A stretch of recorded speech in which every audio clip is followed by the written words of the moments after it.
നിങ്ങളുടെ ഇഷ്ട പരമ്പരകൾ എക്സ്ക്ലൂസീവായി സൺ നെക്സ്റ്റ് ആപ്പിലൂടെ തികച്ചും ഫ്രീ ആയി. ഇപ്പോഴേ ആപ്പ് ഡൗൺലോഡ് ചെയ്യൂ. എന്റെ പ്രതികാരം ഞാൻ പൂർത്തിയാക്കും. അപ്പൊ നീ കുളം കുഴിക്കുന്നില്ലേ? അതിൽ നിന്ന് വെള്ളം എന്തോ മറ്റോ കുടിച്ചാലല്ലേ നിന്റെ പ്രതികാരം പൂർണ്ണമാവെന്ന് പറഞ്ഞത്? അത് ഞാൻ എന്റെ സൗകര്യം പോലെ ചെയ്തോളാം. ഏതായാലും നിങ്ങളുടെ സാമ്രാജ്യം നാളെ നിലം പതിക്കാൻ പോകുന്നത് എനിക്ക് കൺകുളിർക്കെ കാണണം. നന്ദിയുള്ള പെമ്പിള്ളരായാലേ ഇങ്ങനെ തന്നെ വേണമടി. കെട്ടിച്ചിറക്കി വിട്ട വീടിനോട് ഇത് തന്നെ കാണിക്കണം. കെട്ടിച്ചിറക്കി വിട്ടോ? എങ്ങോട്ട്? ആ കോളനിയിലേക്കല്ലേ? എന്നിട്ട് ആ കോളനിയിലാണല്ലോ നീ ഇപ്പൊ താമസം.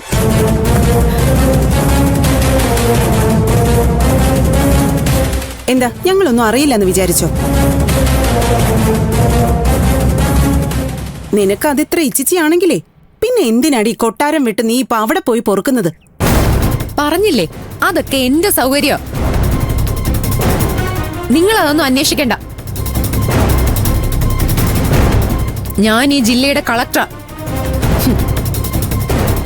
ഈ ജില്ലയിൽ എവിടെ ജീവിക്കാനും എനിക്ക് അധികാരമുണ്ട്. വിവരക്കേട് പറയാതെടി. നിനക്ക് മാത്രമല്ല, ഇന്ത്യയിലെ എല്ലാ പൗരനും പാസ്പോർട്ടും വിസയും ഇല്ലാതെ ഇഷ്ടമുള്ളിടത്ത് ജീവിക്കാനുള്ള അധികാരമുണ്ട്. സംസാരിച്ച് ജയിക്കാനല്ല ഞാൻ വന്നത്, പ്രവർത്തിച്ച് കാണിക്കാനാ. എന്നാ പിന്നെ നീ അങ്ങ് കാണിച്ചിട്ട് പോടി. ചുമ്മാ കിടന്ന് വെല്ലുവിളിക്കുന്നത് എന്നാത്തിനാ? കാണിക്കും. കാണിക്കേണ്ട സമയത്ത് ഞാൻ കാണിക്കും. അത്രയ്ക്ക് നിങ്ങൾ എന്നെ ദ്രോഹിച്ചിട്ടുണ്ട്. അതേടി, നിന്നെ ദ്രോഹിച്ചിട്ടുണ്ട്. എങ്ങാണ്ട് കിടന്ന് നിന്നെ പൊക്കിയെടുത്ത് കൊണ്ടുവന്ന് പാലും തേനും ഒക്കെ തന്ന് വളർത്തി പെങ്ങളാണെന്ന് പറഞ്ഞ് ചേർത്ത് പിടിച്ച് ഇതുവരെ കൊണ്ടുവന്ന് എത്തിച്ചില്ലേ?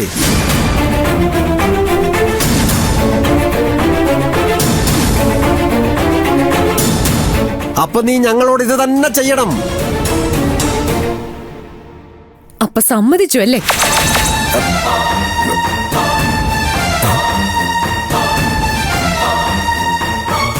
ഞാൻ മാണിക്യമംഗലത്തേതല്ലെന്ന് നിങ്ങൾ സമ്മതിച്ചു അല്ലേ? ആര് സമ്മതിച്ചു? എപ്പോ സമ്മതിച്ചു? ഞാനൊന്നും സമ്മതിച്ചില്ല. പിന്നെ ഇപ്പൊ നിങ്ങൾ പറഞ്ഞതോ? ഞങ്ങൾ ഇത്രയും പേര് കേട്ടോണ്ട് നിന്നതല്ലേ?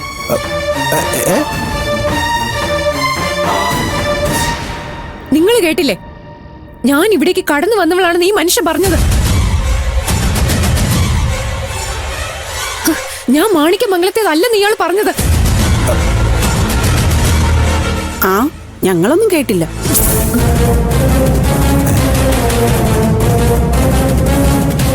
നീ കേട്ടായിരുന്നോടി നന്ദിതേ? ഞാൻ കേട്ടില്ല. നീ കേട്ടോടി? ഞാനും കേട്ടില്ല.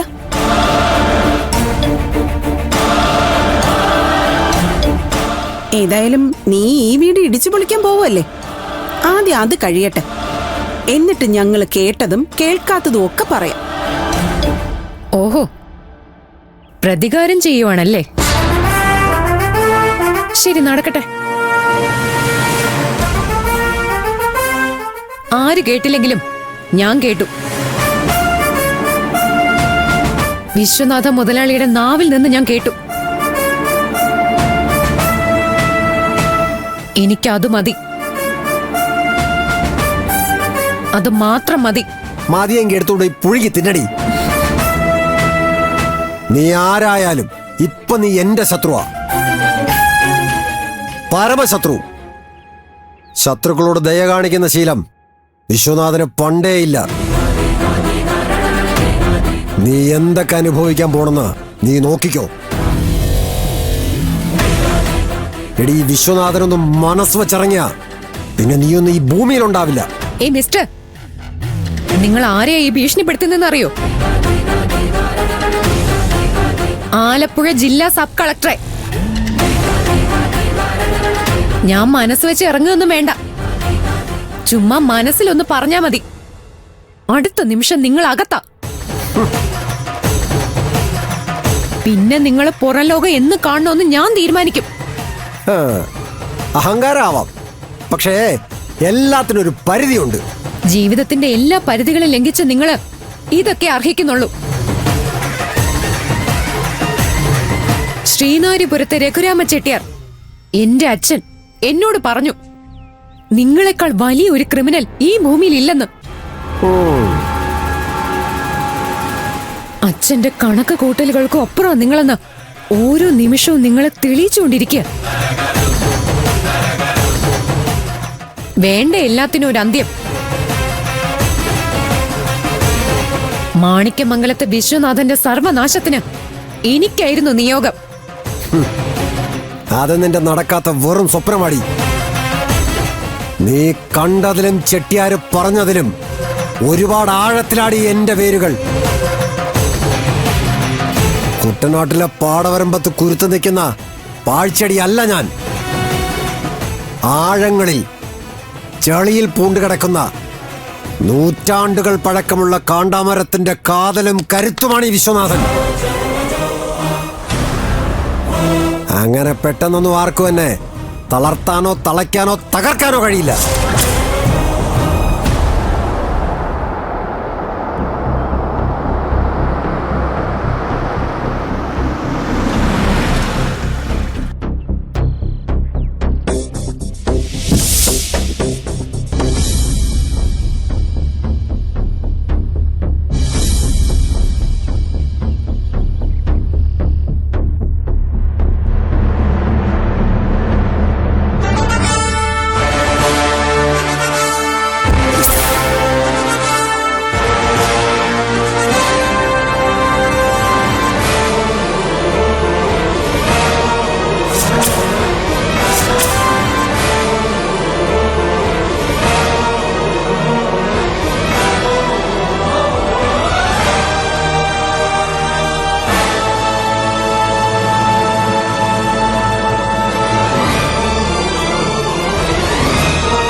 ആരാ?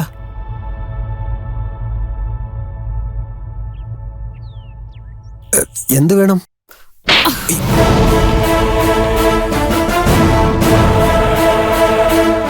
മറുപടിയാ, നീ ചോദിച്ചതിനുള്ള മറുപടി.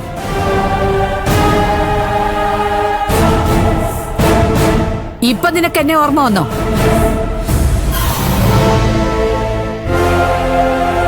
മാണിക്യമംഗലത്ത് വീട് ഇവിടെ വരെ കൊണ്ടുവന്നെത്തിച്ചു അല്ലേ നീ? എന്നാടാ പൊളിക്കാൻ പോകുന്നേ? ഞാനല്ല പൊളിക്കുന്നത്, ഇവളാ. നാണം ഉണ്ടോടാ നിനക്ക് ഇങ്ങനെ പറയാൻ?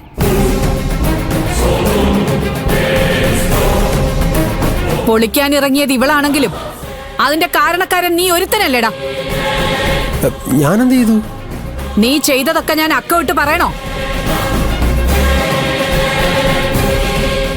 ഇവളെങ്ങനെയാടാ ഈ വീടിന്റെ ശത്രുവായത്? മാണിക്യമംഗലത്തെ ആതിര എങ്ങനെയാടാ ചെട്ടിയാരുടെ വീട്ടിലെ അലമേലുവായത്?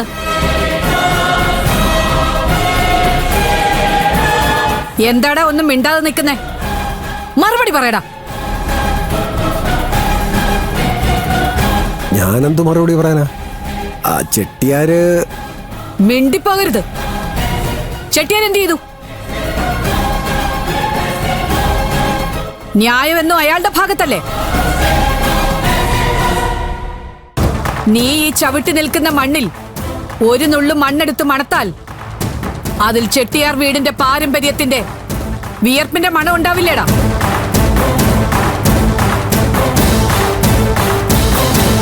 ചെട്ടിയാരെ പറ്റിച്ചുണ്ടാക്കിയതല്ലാതെ സ്വന്തം എന്ന് പറയാൻ നിന്റെ കയ്യിൽ എന്തുണ്ടടാ? പറയിക്കരുത് അധികം കഥകൾ എന്നെ കൊണ്ട്. എന്തിനാ ബാക്കി വെക്കുന്നേ? പറയും മുഴുവൻ കഥകളും കേൾക്കണോ എനിക്ക്? കഥ പറയാനല്ല മോളെ ഞാൻ വന്നത്. കഥയിലെ കരടുകൾ എടുത്തു മാറ്റാനാ.